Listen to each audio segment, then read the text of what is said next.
Hello guys and welcome back to Shikha classes. Phonetics topic पे मैं 5 videos already बना चुकी हूँ और ये 6th वीडियो है। इसमें हम डिस्क्रिप्शन ऑफ वॉवेल्स पढ़ेंगे। एक बात तो बहुत क्लियर है कि जब भी वॉवेल साउंड्स प्रोड्यूस होते हैं उस वक्त एयर के पैसेज में कोई ब्लॉकेज नहीं होता है, कोई ऑब्स्ट्रक्शन नहीं होता है और एयर बिना किसी फ्रिक्शन के माउथ के थ्रू बाहर निकलता है। हमारा कोई भी आर्टिकुलेटर इतना नज़दीक नहीं होता कि वो एयर के पैसेज को ब्लॉक करे। और जब हम वॉवेल साउंड्स प्रोड्यूस करते हैं तो एयर सिर्फ माउथ के थ्रू निकलता है, यानी कि हमारा सॉफ्ट पैलेट पीछे नीचे हो जाता है और हमारे नेजल पैसेज को ब्लॉक कर देता है। कि अगर आप सब चीज़ को अच्छे से समझना चाहते हैं तो आप फोनेटिक्स टॉपिक के फर्स्ट वीडियो से पढ़ो तो पॉइंट्स और भी अच्छे से क्लियर होंगी। नाउ एक वॉवेल साउंड को डिस्क्राइब करने के लिए हम 3 क्राइटेरिया को यूज़ करते हैं। पहला कि जब हम एक वॉवेल साउंड को प्रोड्यूस कर रहे हैं तो टंग का कौन सा पार्ट यूज़ होता है उस साउंड को प्रोड्यूस करने के लिए, और उस वक्त हम टंग को बेसिकली 3 पार्ट्स में ही डिवाइड करते हैं, front, centre and back. Second criteria कि जब हम कोई वॉवेल साउंड प्रोड्यूस कर रहे हैं तो हमारा टंग ऊपर की तरफ कितना उठ रहा है। इस क्राइटेरिया के हिसाब से हम 4 पार्ट्स में डिवाइड करते हैं हाइट को। जब भी हम कोई वॉवेल साउंड प्रोड्यूस करते हैं तो टंग इन्हीं चारों में से कोई एक पोजीशन पर होता है, जो यहाँ पे 4 नंबर पे मार्क्ड है। तो इसको हम कहते हैं ओपन वॉवेल्स, क्योंकि इस वक्त एयर का रास्ता सबसे ज़्यादा खुला होता है। और जो लास्ट का पोजीशन है जिसमें कि हमारा टंग बिल्कुल ऊपर के पैलेट के एकदम नज़दीक है और बीच में गैप बहुत कम है, किसी वॉवेल साउंड के प्रोडक्शन में ऐसा पोजीशन होता है टंग का, टंग सबसे मैक्सिमम हाइट पर होता है। वैसे वॉवेल्स को हम क्लोज वॉवेल्स बोलते हैं। और इन दोनों के बीच हमने समझने के लिए सिर्फ 2 हाइट्स और रखे हैं।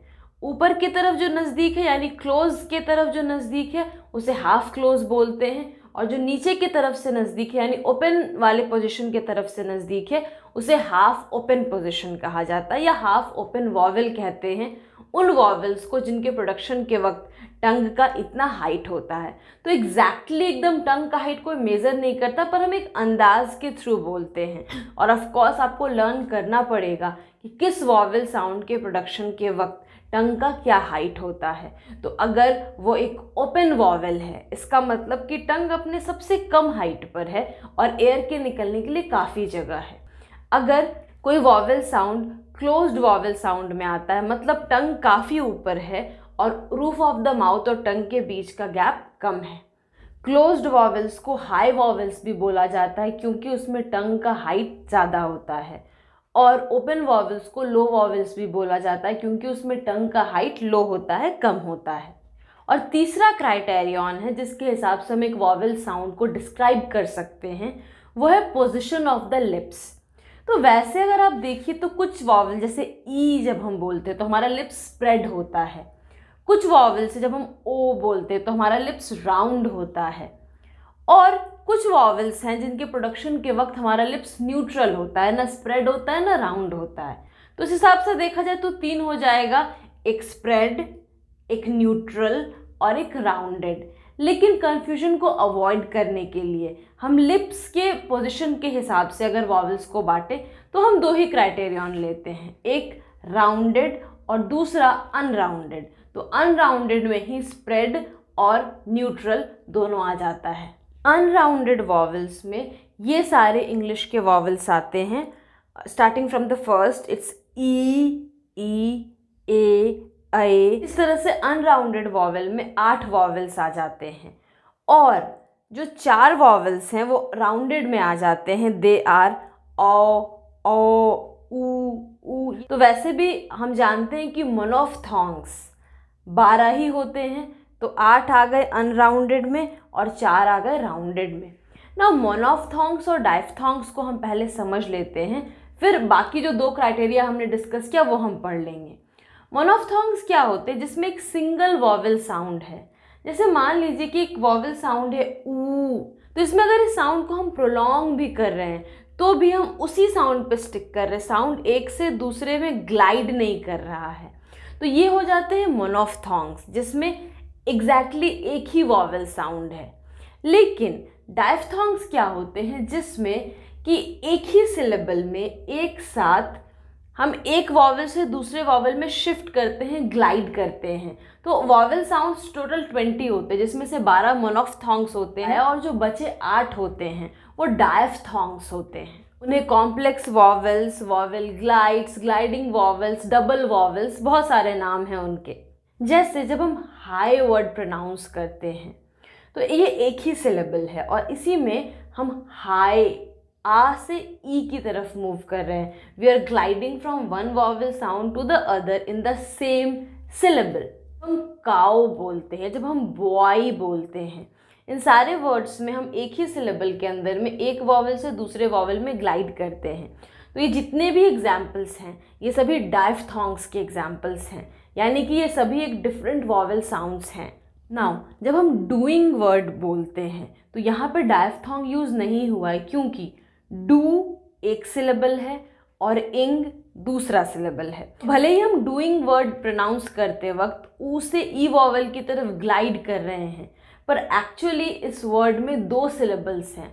डू अलग है और इंग अलग है, तो ये जो 2 वॉवल साउंड्स है ऊ और ई, ये अलग अलग सिलेबल्स में हैं और इसीलिए यहाँ पे डायफ्थॉन्ग नहीं बल्कि दोनों सिलेबल में एक एक मोनोफ्थॉन्ग है। डू में ऊ मोनोफ्थॉन्ग है, ऊ वॉवल साउंड है, और इंग में ई वॉवल साउंड है। जैसे आप ये 5 डायफ्थॉन्ग्स देख लो।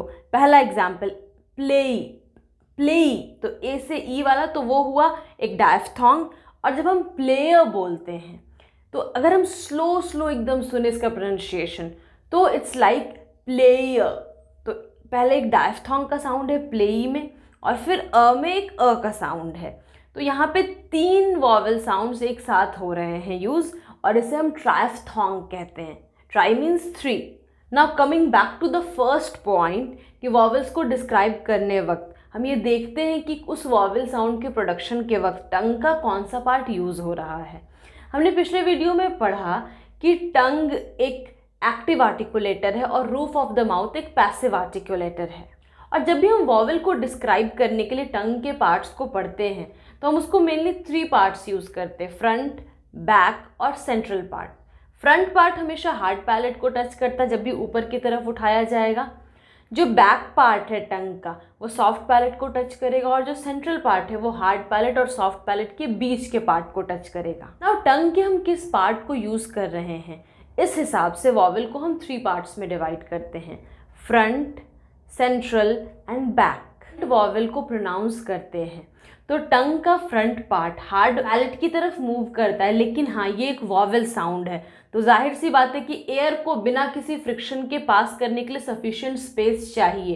तो टंग का फ्रंट का पार्ट हार्ड पैलेट की तरफ मूव तो करता है पर उससे सटता नहीं है, थोड़ा गैप रहता है, जिसके कारण एयर आराम से बाहर निकल सकता है फ्रिक्शनलेस।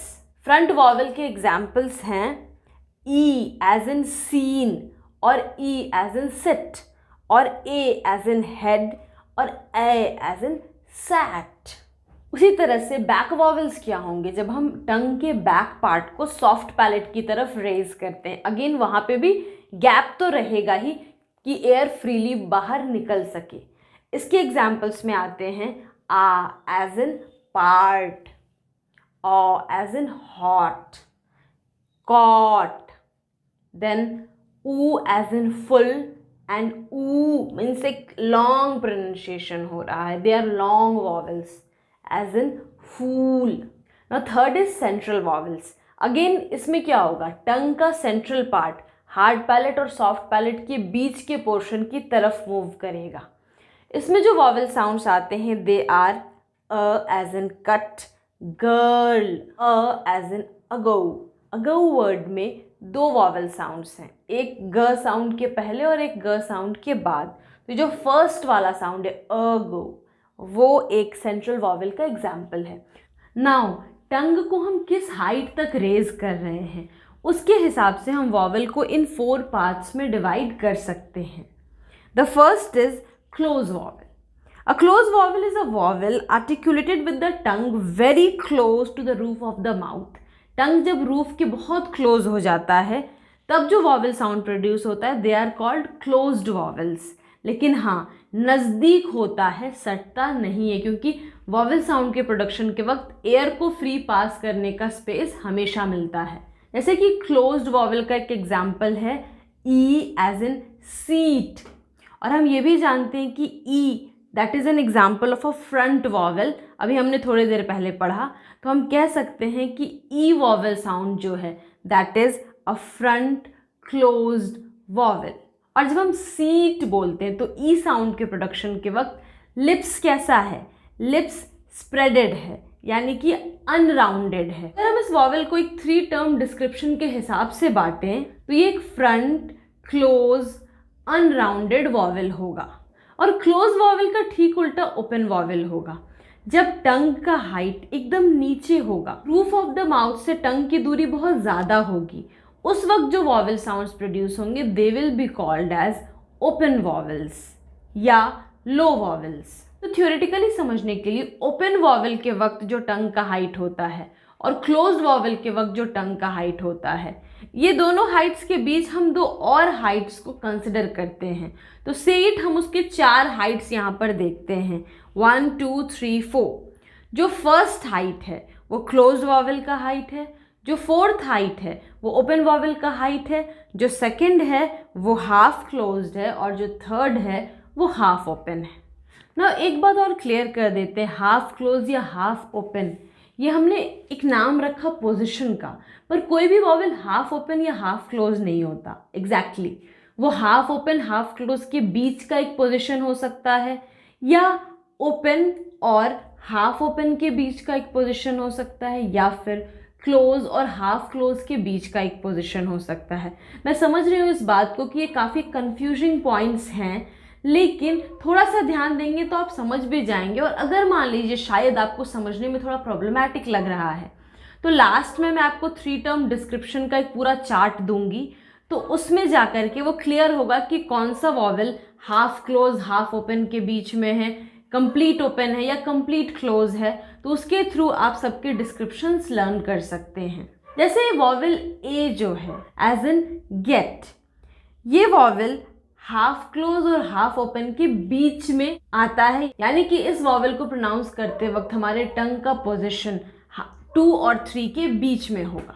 तो इस तरह से हम कह सकते हैं कि जब भी हम वॉवेल साउंड प्रोड्यूस करते हैं, जैसे वॉवेल साउंड्स होते हैं उसी तरह से हम पूरे उस माउथ के स्ट्रक्चर को 12 पार्ट्स में डिवाइड कर सकते हैं। देखिए टंग का तो 3 पार्ट हुआ, फ्रंट, सेंट्रल और बैक। उसी तरह से जो हमारा हाइट ऑफ द टंग है वो 4 पार्ट्स में हमने बांटा था, open, half close then close. तो 4 ऐसे 3 ऐसे, तो टोटल मिला करके 12 लोकेशंस बन जाते हैं, और हमारे पास 12 मोनोफ्थोंग्स भी होते हैं। कैपिटल आई के लेटर से रिप्रेजेंटेड जो वॉवेल साउंड है उसको देखिए, फ्रंट और सेंट्रल के बीच में लोकेटेड है और क्लोज और हाफ क्लोज के बीच में है। सबसे इजी इन सब में था राउंडेड और अनराउंडेड वॉवेल को डिवाइड करना। अगर आपका मुंह किसी वॉवेल के प्रोनाउंसिएशन के वक्त ऐसा राउंड हो रहा है तो वो राउंडेड होगा, वरना वो अनराउंडेड हो जाएगा।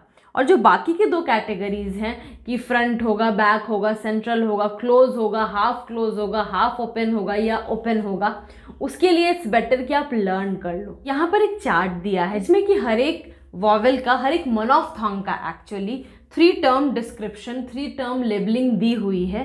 तो आप इस चार्ट को याद कर सकते हो, या फिर वो 12 लोकेशंस वाला एक चार्ट दिया था उसे भी याद कर सकते हो। चार्ट में आप सेट में यूज होने वाले ए वॉवेल को देखिए जो एक स्मॉल ई के जैसे लेटर से रिप्रेजेंटेड है। ये सबसे आगे वाले लाइन में है, यानी कि ये एक फ्रंट वॉवेल है। अच्छा, ये बीचों बीच है, यानी कि हाफ क्लोज और हाफ ओपन के बीच में रिप्रेजेंटेड है। और जब हम ए बोलते हैं जैसे सेट, तो हमारा जो लिप्स है वो राउंडेड नहीं है। मुझे ऐसा लगता है पर्सनली कि डायग्राम याद करना ज़्यादा ईजी है, वो माइंड में एक बार सेट हो जाएगा। तो उस डायग्राम को माइंड में ला करके आप हर एक वॉवेल को 3 टर्म लेबलिंग आराम से कर सकते हो। इसी फिगर में देखो जो ए वॉवेल है एज इन सैट, वो फ्रंट वाले लाइन पे है, तो जाहिर सी बात है कि ये फ्रंट वॉवेल है और ये नीचे से सिर्फ थोड़ा सा ऊपर है, तो हम कह सकते हैं इट्स जस्ट अबव ओपन, तो ये ओपन वॉवेल भी कहला सकता है। सैट, एट बोल रहे तो हमारा लिप्स राउंड नहीं हो रहा है, तो ऑफ कोर्स ये एक अनराउंडेड वॉवेल है। अब मोनोफ्थोंग के चार्ट मैंने बताए, तो डायफ्थोंग के भी चार्ट्स देख लेते हैं। इसमें हम हमेशा एक वॉवेल से दूसरे वॉवेल साउंड की तरफ ग्लाइड करते हैं। जैसे कि ये फर्स्ट डायग्राम देखिए, तीनों ही डायफ्थोंग्स में हम आई वॉवेल की तरफ ग्लाइड करते हैं, एक वॉवेल से दूसरे वॉवेल की तरफ। या दूसरा डायग्राम देखिए, इसमें ओ वॉवेल की तरफ ग्लाइड किया जाता है। तो जो डॉट से रिप्रेजेंटेड है वो फर्स्ट वॉवेल साउंड है, और जिस दूसरे वॉवेल की तरफ ग्लाइड किया जा रहा है वो एरो से उसका लोकेशन लोकेटेड है। और ये तीसरा फिगर है जिसमें 3 वॉवेल साउंड्स ऐसे हैं जो अ वॉवेल साउंड की तरफ ग्लाइड करते हैं। तो 8 डायफ्थोंग्स होते हैं। फर्स्ट डायग्राम में हमने 3 देखा, सेकेंड में हमने 2 देखा और थर्ड में हमने 3 देखा। अगेन इसका भी हम चार्ट के थ्रू समझते हैं। डायफ्थोंग ए है, इसमें हम एक फ्रंट, अनराउंडेड एंड हाफ क्लोज और हाफ ओपन के बीच का जो वॉवेल है उससे एक फ्रंट वॉवेल की तरफ ही मूव कर रहे हैं, जो कि हाफ क्लोज और क्लोज के बीच में आता है। नाउ ये डायफ्थोंग्स के रिप्रेजेंटेशन का चार्ट है। सो गाइज, अगर पूरा वीडियो देखने के बाद ये आपके लिए हेल्पफुल रहा हो और आप मुझे फाइनेंशियली सपोर्ट करना चाहते हैं तो मेरे UPI ID नीचे डिस्क्रिप्शन में दिया है, आप उस पर जाकर अपना अमाउंट सेंड कर सकते हैं।